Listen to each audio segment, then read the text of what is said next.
આખરે માતાએ બાળકને જન્મ આપ્યો છે, પણ આ બાળકે જન્મ લેવા બહુ મોટી અને કઠણ મજલ કાપી છે.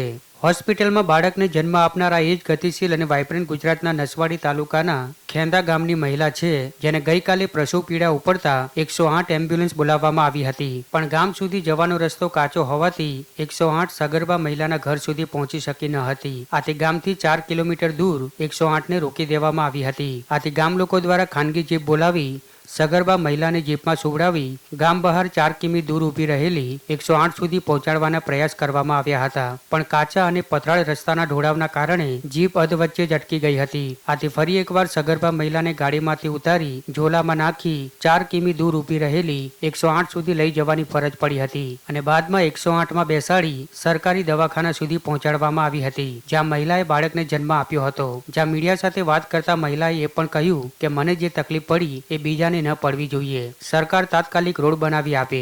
જો કે આ પહેલી ઘટના નથી. વિકાસની મોટી મોટી વાતો વચ્ચે અને વિશ્વગુરુ બનવાની વાતો વચ્ચે કહેવાતા ગતિશીલ અને વાઇબ્રન્ટ ગુજરાતના અંતરિયાળ વિસ્તારોમાં આવી ઘટનાઓ વારંવાર સામે આવી ચૂકી છે, છતાં સરકાર કોઈ બોધપાઠ નથી લઈ રહી. 1 ઓક્ટોબર 2024ના રોજ તુરખેડા ગામની એક સગર્ભા મહિલાને ઝોલામાં નાખી હોસ્પિટલ લઈ જતા રસ્તામાં જ મોત થયું હતું. જે બાદ આ જ ગામની એક સગર્ભા મહિલાને 20 ઓક્ટોબર 2024ના રોજ ઝોલામાં નાખી હોસ્પિટલ પહોંચાડવામાં આવી હતી, જ્યારે 3 નવેમ્બરના રોજ કોકરડા ગામે કાચા માર્ગને કારણે 108 ગામમાં ન આવી શકતા ઘરે સગર્ભા મહિલાની ડિલિવરી કરવાની ફરજ પડી હતી. છતાં સરકાર કે સરકારી તંત્ર, પછી તે જિલ્લા કલેક્ટર હોય, જિલ્લા વિકાસ અધિકારી હોય, સ્થાનિક ધારાસભ્ય હોય કે સાંસદ સભ્ય, કંઈ જ બોલવા તૈયાર નથી અને દાવાઓ થાય છે વિકાસના, એ પણ છેવાડાના નાગરિક સુધીના. જો છેવાડાના લોકો સુધી વિકાસ ખરેખર પહોંચ્યો હોત તો આજે કાચા રોડ રસ્તાને કારણે સગર્ભા મહિલાને શું આમ જોલીમાં નાખી લઈ જવાની નોબત આવી હોત?